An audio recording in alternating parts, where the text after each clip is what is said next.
In this video, I'm going to have a look at the for loop versus a list comprehension, where the list comprehension employs a filter. Consider the program on this slide, and you can see here we create a list that has numbers 1 through to 10, and here we create another list which is empty. I will represent these two program statements with the following schematic diagram. Here you can see we have the list of numbers from 1 to 10, and here we have the empty list called squares. Here you can see we have a for repetition construct which contains a selection construct. The selection construct has this conditional test which will decide whether a number n, which is taken from this list, is either even or odd. The first time into the loop, the value of n is taken from here, and we can see it is 1. So when we perform this task, n modulo 2 will give you 1, because that's the remainder when you divide n by 2. That's what this symbol does. It'll tell you what the remainder is from a division. Now, clearly, the 1 here is not equal to 0. Consequently, this is false, which means that this program statement, which is within the selection construct, is not executed. The for loop is entered again, and on this occasion, the value of n in numbers is 2. So this here becomes 2 modulo 2. And does that equal 0? And the answer is yes, because there is no remainder, i.e. the remainder is 0. Now, under these conditions, this is executed, because this gave us true. Therefore, this is 2 times 2, which is 4, and 4 is appended to the empty list squares. And if you look to the schematic diagram below, I'm showing that being appended to the squares list, as you can see now. The program will continue to go around the for loop, and each time through the loop, it'll execute this to decide whether this should or should not be executed. So clearly, when 3 is picked up as the next number, this isn't executed, because 3, when divided by 2, doesn't give you 0 as a remainder. When we pick up 4 from the numbers list, this is 4. This here will then give us 0. Consequently, this is true, so this is executed. This is therefore 4 times 4, which is 16, which is then appended to squares. And if you look to the schematic diagram, you can see that 16 is added to the squares list. The algorithm has been designed to ensure that all of the numbers I'm currently pointing at, which by the way are all odd, are not multiplied together to give you the square of those, because all of the numbers currently pointed at will make this false. Consequently, this will not be executed for all of the values currently pointed at. However, for all of the numbers in the numbers list currently being pointed at, you can see they're all even. All of these will make this true. Consequently, for all of the numbers pointed at, this will be executed. So when it is 6, what you will get is the squares list will get 36, as you can see here. For the 8, the squares will have added to it 64, because 8 times 8 is 64. And finally, for the 10, well, this here is 10 times 10, which is 100. That's appended to squares. And if you look to the schematic diagram, you can see 100 appears. So the algorithm has essentially looked at the numbers list and decided that when we have odd numbers, we won't square them. But all of the numbers that are even, for example, the 2, that will be squared and added to the squares list. The 4, well, that becomes 16, as you can see. The 6, well, that's added as 36, because 6 times 6 is 36. The 8 is the 64, and the 10 is the 100. This program statement will then print out the squares list. So let's take a look at what the runtime actually will look like. And you can see here, it's 4, 16, 36, 64, 100, which reflects this here. So what this program has done, it's looked at numbers 1 through to 10 and squared all of the even values and placed those even squares in this list. And all of the odd values it hasn't bothered squaring.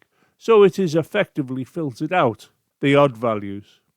Moving on to the next slide, we will look at this program again, and we're going to compare it with the program that's floating into position now. We can see that both programs have the same numbers list, and both programs print out the squares.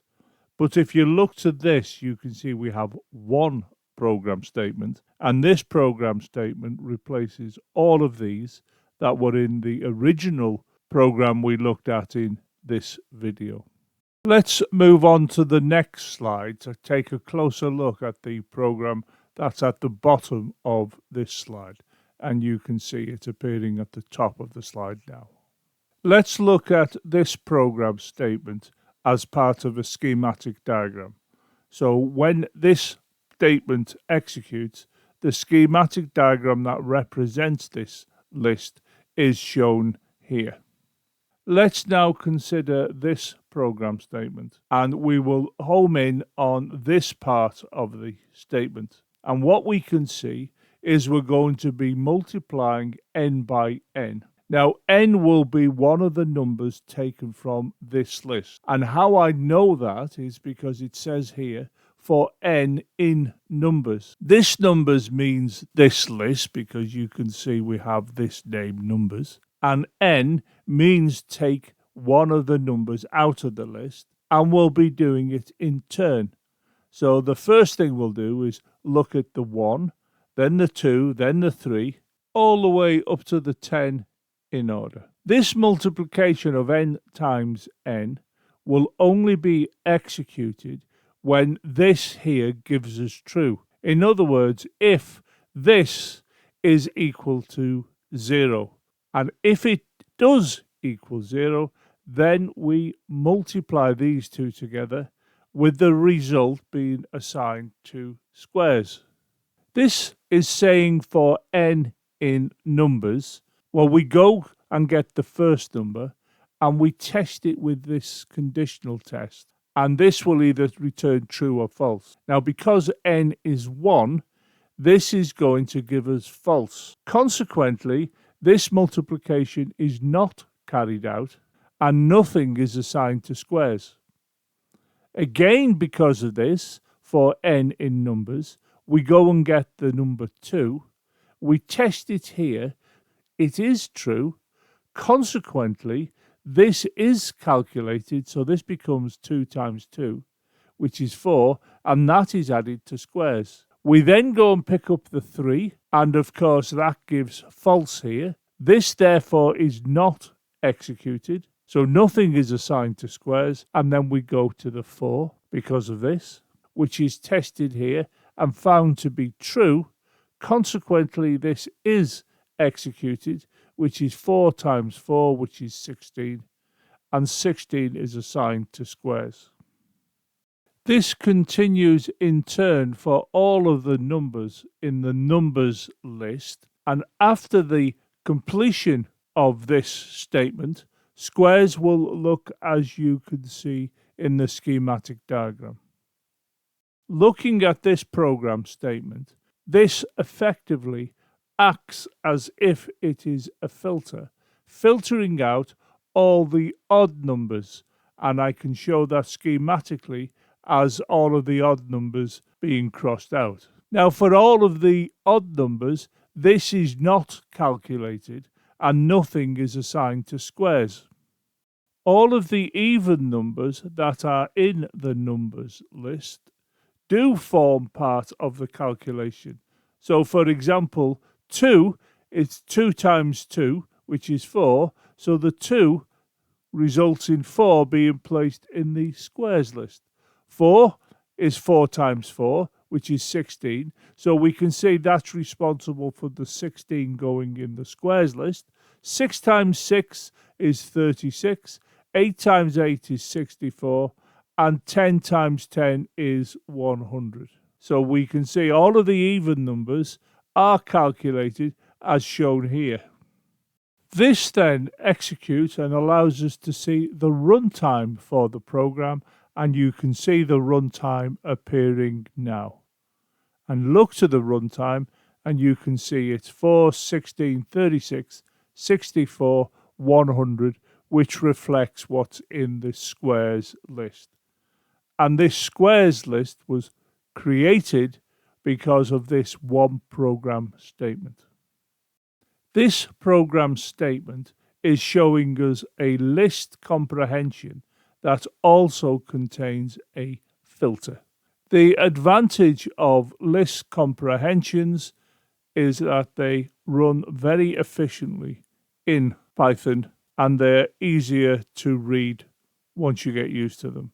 And it stops you needing to create an empty list to begin with, having a for loop and the nested loop within the for loop. It all can be achieved with this one line, replacing the constructs that I've just referred to.